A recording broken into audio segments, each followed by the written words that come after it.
Hello, welcome back to Tayrock Rockin Well the Podcast. I am your host, Taylor Rockwell, and welcome back to yet another wonderful episode with me. How's everybody doing? I want to remind everybody that this is week 2 of book club. This week on this segment, we are reading You Are a Badass at Making Money. Now, before we jump right in, I just want to say, one, I think this is a great opportunity for us to host a virtual book club. If you want to read this book simultaneously with me, it is this green book right here with black letters. And again, You Are a Badass at Making Money by Jen Sincero. I talked about chapter 1 last week on the podcast, and then I skipped a week, so I gave a whole extra week for all of you listeners to go get the book or to find a ebook to listen to. And to get ahead and read chapter 1 and 2, so we're up to date together. So this is kind of my hope with the book club, that we can read these chapters together, we can talk about them every single week, and moving forward, I'm just going to be reading a chapter every week, and we're going to be talking about it. However, I also think this book club is great for anybody who necessarily doesn't like reading, who might find themselves in situations where they feel like they just don't have time to concentrate and read a book. And I am also making this book club for you. I want to read the books for you. I want to do my best to pull the concepts out of the book and reflect on them and make some journal entries and talk about my reflections and journal entries with you, in hopes that it allows you, just listening and not even reading the book, to get the same or close to the same information that you would reading the book, and to do the same exercises and to really digest the concepts and kind of reflect on your own life, relate it to your own life situations, and see how you like the evolution of reading without actually having to read. So again, this week we are going over chapter 2 of You Are a Badass at Making Money. Now, if you want to listen to chapter 1, just go listen to my last episode and you'll be up to date. However, I really do feel like these chapters don't necessarily need to build on top of each other. I think if you're coming in and out, you're, listening to chapter 4, and then you listen to chapter 2, and then you go to chapter 8. I think that the concepts aren't necessarily building on top of each other entirely. So if you're just coming in now and you're like, oh, I didn't listen to last week, that's okay. I think you can stay if you want to, or you can go back to the episode prior and kind of come back to this episode later. However, I think that these episodes are going to be good regardless if you're reading the book or if you're up to date. I think you'll get enough out of the concepts. So let me just stop blabbering and let's just jump right into chapter 2. This chapter is called Why You Ain't Rolling in the Cheetah Yet. So again, this book is kind of about manifesting and gaining wealth based on your beliefs of money and kind of curing your relationship with money. And then once that relationship is cured, or at least you identify your perspective on money, hopefully then you allow yourself to blossom and start making the money moves that you've been dreaming for or longing for. So let's just jump right in. Why you ain't rolling in the cheetah yet. So it first starts with a story time of how she was a young kid in Italy with all of her Italian family members who didn't speak any English, and they wanted her to eat what she thought was fried worms. Spoiler alert, it was calamari. However, she talks about how they were essentially peer pressuring her into eating these quote-unquote worms, and that when she finally did take a bite of what she thought were worms, she felt disgusted, she was gagging, she was just mortified and was tearing up and had to run to the bathroom because she was so embarrassed, and then later finds out that it was actually just squid and that she actually really does enjoy seafood, and if she would have known that it was squid, she probably would have saved herself the expression of gagging and running to the bathroom and the tears watering and all the above things that she was experiencing. So her go home was essentially that your perception is your reality. And I think that's something we've all heard before. How you perceive things is what your reality is. And she did make a very good bring it home quote on page 30. She simply says, "Our realities are make-believe. Whatever we make ourselves believe, we experience." So that's an interesting concept, right? Because what we think to be true might not always be true. And especially what we think to be not true might not actually be not true. It might be true. Did that make any sense? I guess where I'm going with this is it works both ways. What you think is true or what you think is not true could be the opposite, and it's just based upon your reality. So she also puts another quote that I highlighted on page 31 that says, "Your external world is a mirror of your internal world."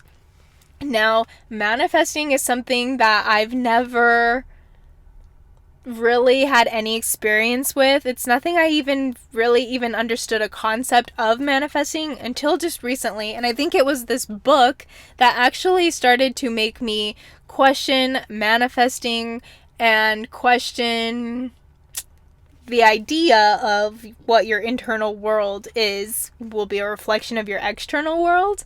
And this is interesting because this is the first, reading this book is the first time where I started to really look inward and start asking myself how I feel, what are the things I say, and when I started to become more aware of these actions is when I started to be more aware of what was going on around me. And I'll get to that later.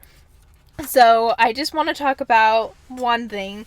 She breaks this book down into a couple things, beliefs, and then she breaks it down into words, and then she breaks it down into thoughts. So let's start with beliefs.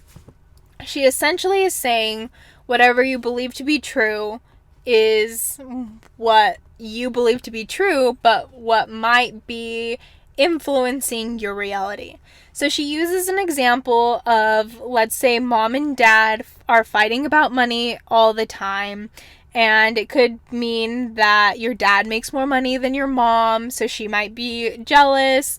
Or, she wants him to pay more attention to her because he's always busy at work, so she's picking fights. Whatever it is, that's kind of the situation. Your parents are fighting because your dad makes more money, right?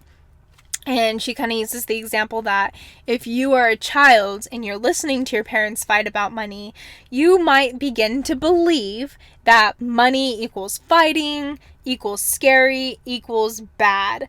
Or if I make money, I'll be yelled at and unlovable. Money scares the hell out of me because it looks like someone's about to get hit every time the topic comes up. So bringing this back to money and beliefs, this book really does highlight and start making you think about your beliefs on money. And that might seem silly, right? Have any of us ever taken the time to think, what is my belief on money? Do I believe in money? Do I necessarily, what is my perception of money, essentially? And to be honest, that wasn't anything that I have ever thought about until I read this book the first time. And even reading this book a second time, it's really making me realize that maybe there's some more work on my perception of money that needs to be done than I initially had thought or had hoped. So that's just what she breaks it down to begin with. We'll talk more about this here shortly. So she also talks about thoughts, right? Oh no, she talks about words. So with words, she essentially is saying that what comes out of your mouth comes into your life. And your thoughts come first, your beliefs. Your beliefs come first and then your words. So what are you putting out into the universe? Are you saying things like, I'm poor, I can't afford that, or I don't think that I should have money because of X, Y, and Z, or I work so hard, I should have more money than this, or things like that. What are you putting out into the universe in terms of your vocal words? And then moving on, she talks about, so actually I just gave a few examples, but on page 40, she gives more examples. And she basically says that, so pay attention and notice if you're repeatedly announcing how much you hate, fear, or mistrust money via language such as, I'm an idiot when it comes to money, I can never afford that, I hate that rich bastard, etc. And she says if you're bad-mouthing money, you're going to want to go ahead and knock that off. So essentially, like I was saying, if you're talking negatively about money, maybe your beliefs are negative about money, so then you're talking negatively about money, and then you're putting that into the universe, and essentially money is coming back to you in a negative way, right? And so then moving on from beliefs to words to now thoughts. She hits on thoughts and she says, your thoughts inspire emotions that inspire actions that form your reality. So if your words are negative and your thoughts are negative, then your actions are going to be negative. Therefore, your reality is going to be negative. That kind of sounds harsh, but I think maybe some of us just need to hear that and understand a little bit more in depth about our relationship when it comes to money. On the other side, the flip side, if your beliefs about money are very positive, you like money, you understand that money is a necessity for living in such a modern world, and then your words become positive about money. Money is always there for me. Money is good. Money is something that I aspire to have or that I do have, and you feel comfortable talking about money and it's not a taboo topic for you, then that is a clear indication that your thoughts are positive when it comes to money. And when your thoughts are positive about money, you feel more comfortable in taking positive action steps to create your goal, start that business, start investing, have whatever it is that you want in your life when it comes to money to come back to you in a positive way and shape your positive reality of money. So those are the things: beliefs, words, thoughts. And I highlighted this little tidbit on page 42, and I think the way she wrote this really brings it all home. So I'm going to read it here shortly. Again, it's on page 42. And she says, your beliefs are driving the bus. They take you where you're going, whether you're paying attention or not. Your thoughts are the tour guide. The person up front with the microphone and the clipboard, she can lean over and yank the wheel, slam on the brakes, step on the gas, flip the bus. She can do whatever, whenever she wants. She usually works in harmony with your beliefs, but she has all the veto power. Then finally, your words are the assistants to your thoughts and beliefs. Your words back them up, voice their opinion, anchor in their message, and keep it real. And then finally, your emotions. Your emotions are the fuel. They are ignited by your thoughts and can change your beliefs and the direction of your life. Without your emotions, you're going nowhere new and exciting. So this chapter is all about breaking down your beliefs, your words, your thoughts, and then it added just at the end that key component of your emotions. Basically, your emotions will say if you're happy in your life, you're going to want to do more things that make you happy. If you're unhappy in your life, it'll either keep you in that unhappy state and you'll keep doing more things that make you unhappy, unless you realize this isn't making me happy, so I'm going to start doing things that make me happy. So she did a perfect little drill for us to do on page 44. And I just want to share it with you real quick, and then we'll go over some of my reflections. So she says, here's the drill on page 44. Become aware of what your limiting thoughts and beliefs are. Then 2, question and investigate them. Then 3, rewrite them. And then 4, say it out loud and proud, which is essentially the reflection that I did that I want to share with you here shortly. So then before we go into my reflection, she kind of talked about some limiting thoughts and beliefs you might have. And she used a whole bunch of examples, such as you can't be rich and spiritual, save your money for a rainy day, you have to work hard to make money. She basically went on and on this all these examples of which might be your limiting thoughts and beliefs. However, out of this list, one of them really did catch my eye, and I want to share it with you and be vulnerable with you for a minute in terms of what my limiting beliefs and thoughts are currently. And my limiting belief is, if you get excited by making money, it means you're shallow. And I've shared on this podcast already a multitude of times about sometimes I feel embarrassed or uncomfortable talking about money, talking about my investments, talking about my businesses, because I don't want people to think that I'm selfish or shallow or that I am greedy because I want a lot of money and I essentially need a lot of money to make my reality of what I want my reality to be to come to life. And that's something that was my insecurity when I read this book 2 years ago, and somehow it's still my insecurity today, even though I've done these same exercises already once before and I've overcome some of them, but I don't think I'm 100% overcome this limiting belief. And so I'm hoping the second time reading this book, I can overcome this limited belief furthermore with you. So I guess that's kind of my homework for you right off the bat.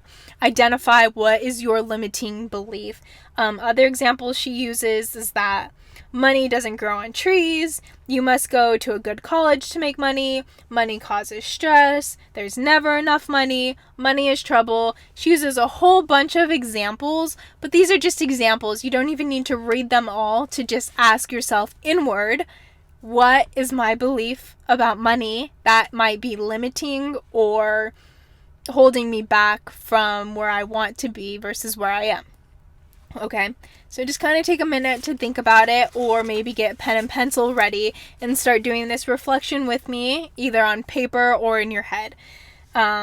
Because on page 47, and again at the end of every chapter, she always does little homework assignments, and those are where my reflections come in, and that's where I kind of think the meat and potatoes of these podcasts will come in. So I just want to do a quick brief summary of the chapter, thoughts, words, beliefs, emotions, and now let's get to talking and really brainstorming and reflecting right now. Again, she also gives suggested money mantras throughout the chapters. This week's suggested money mantra that she gives is, I love money and money loves me, right? So that's kind of the suggested mantra. However, the first thing that she says is to list 5 main things you remember your parents telling you about money. Now, I have I wouldn't say fun, but I have an interesting take on this book because I can do these reflections in real time and I can kind of document where I am today, October of 2022. However, I also have read this book now over a year ago of May of 2021 with my reflections then. And I kind of have been cross-comparing the two, And I found right away that when I was doing this week's reflections, that it probably didn't change. So for the sake of time for this week, I just want to read one reflection and kind of go from there because they're essentially the exact same. But okay. So number 1 was list the 5 main things you remember your parents telling you about money. Also, sorry, I feel like I'm losing my voice right now and I don't know why. Anyway. Oh, it kind of came back. Okay. So, oh, no, it didn't. Okay, so 5 main things you remember your parents telling you about money. So, I was only able to list 3, but essentially it was, we don't have money. 2 was, no, we don't have money. And 3, no, we don't have money right now, followed by all the things that got paid for that week or that month. Now, again, if you're new to this podcast, my mother is amazing. Love her to death. However, she was a single mom of 3 when I was growing up. And I was the eldest, and my younger brothers are much, much younger than me. So that was kind of my upbringing and the situation that I was in when it came to one income, trying to have a liveliness of 4 individuals. And I think it's important that when I talk about my upbringing and I talk about my relationship with money and I'm starting to reflect where it all went wrong and trying to cure that relationship, that I don't put any blame on anybody, such as my mother, but more importantly, that I just acknowledge it for what it is and have control over the difference in which it will be in my adult life, in which it is, you know? So when I talk negatively about money, because it was negative at the time, doesn't mean that I still feel negative about money today and that I don't feel any negative emotion towards my mother because she was the one having to deliver the message of no, we don't have money. So I just want to make that small disclaimer. But also I think it's important that I'm open and honest and vulnerable on this podcast with you to take the max amount of what you can from this podcast. So moving on, the next thing she asks you to do is to take any negative thoughts that come up for you in the first step above and break them down, as I showed you to do earlier in this chapter on page 44. So essentially, I did my negative thoughts broken down. So 1, why didn't we have money? And essentially, I put a lack of multiple sources of income. Then 2, why always no? And I put money can only, so the reason why was money can only be spent on necessity. Oh my goodness. Okay. Money can only be spent on necessities. Oh my gosh. Why can't my brain say that right now? Necessities. Did I say it right? Now it's going to sound wrong. But essentially, money can only be spent on what's necessary and nothing of pleasure, nothing of want, nothing of desire, but only necessities. Why can't I say that right now? Okay, anyway. And 3, breaking down the no, we don't have money right now. Essentially, negative thoughts broken down. When will we have money again? And then my answer was never, because money was relied upon for survival and not living. So that was me just being honest with myself. Again, this was May in 2021, so I had no intentions of ever saying these on a podcast. These are in my own private journal, and I'm just sharing them out loud with you today. But I think it's true, like, gonna be important for you when you're doing these same exercises to really ask yourself, what are your negative thoughts about money? And it might be uncomfortable, it might be excessive, but I think it's important to put it on paper and really give yourself the honest truth of what money once was for you, or what it might still be, so that way you can reflect and move forward and we can be better overall and have better relationships with money together. So then the third thing she says to do is rewrite your new truths about money. So going off of those three things, number 1 was, I have multiple streams of income. Number 2, I will find a way to get money to support the things I want and need. And 3, I will set up and provide lasting wealth that generates when I'm sleeping. So essentially, what she's saying is identify how your parents talked about money. And no, we don't have money. So let's use like number 1, for example, or number 2. No, we don't have money. Then you take the negative thought and you break it down, which is why always no. And the example of which I broke it down was, money can only be spent on necessities and pleasure. And then you rewrite the thoughts of, I will find a way to get money to support the things I want and need. So you kind of do those 3 steps. And again, that was something I mentioned earlier on page 44 of identifying it, rewriting it, or breaking it down and then rewriting it. And then 4, she just says, take the new truth that has the most charge of you and write it down every morning and every night. Feel it in your bones, repeat it in your head as often as possible, say it out loud, keep hammering yourself until it sinks in. So essentially, that is what manifesting comes into play, is really owning how you feel and really starting to change your thoughts, change your beliefs, and then hopefully change your emotions and your words. So, I'm identifying that my thoughts about money might be negative, which might mean that my beliefs about money might be negative, or vice versa. My beliefs are negative, so then my thoughts are negative, which then influences my words to be negative about money. And essentially, I needed to rewrite my beliefs and rewrite my thoughts so that I'm sorry, my voice is just getting worse and worse.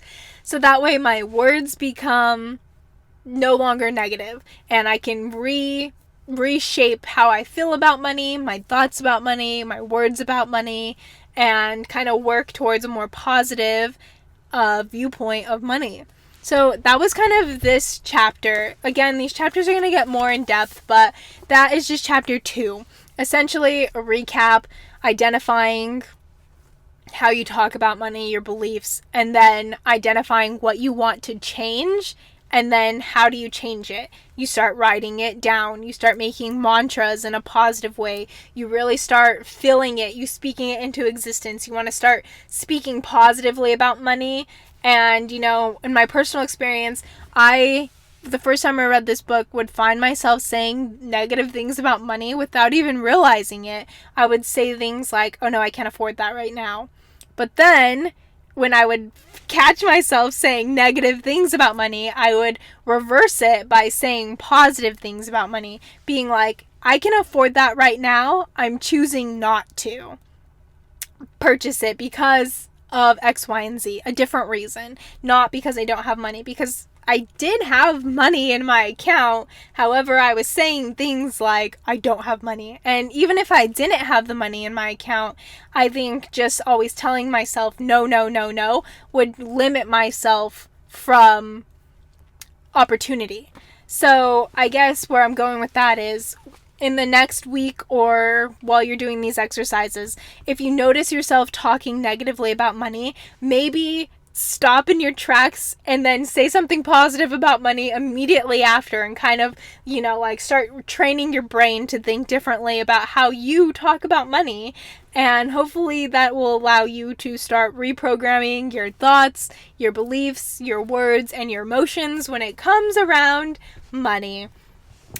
So that's kind of it for this week. Share with me on my Instagram, Taylor_Rockwell, and tell me, what were your beliefs about money?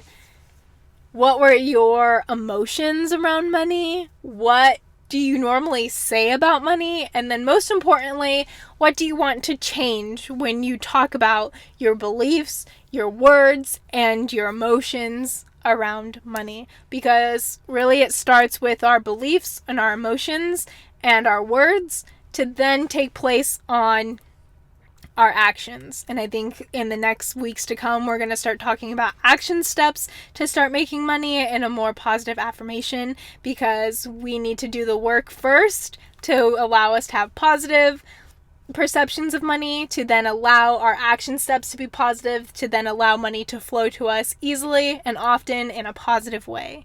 So that is all I have this week.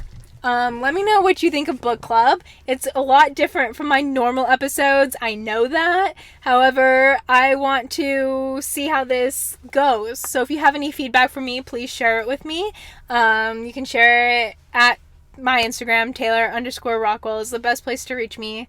I appreciate you listening to this episode this week. Feel free to review the podcast, write a little, give it a little 5-star review if you think it's worth 5-star, or whatever you think it's worth, and then leave a little review if you want. Again, I will see you next episode, and we will be going over chapter 3, and I believe this chapter actually has like a extra chapter 2. I think it's like 2A. But it's a short chapter, so I'll be reading chapter 2A and chapter 3, and we'll definitely cover chapter 3 next week. So I'll see you then. Thank you so much for listening this week, and I'll see you in the next episode. Bye.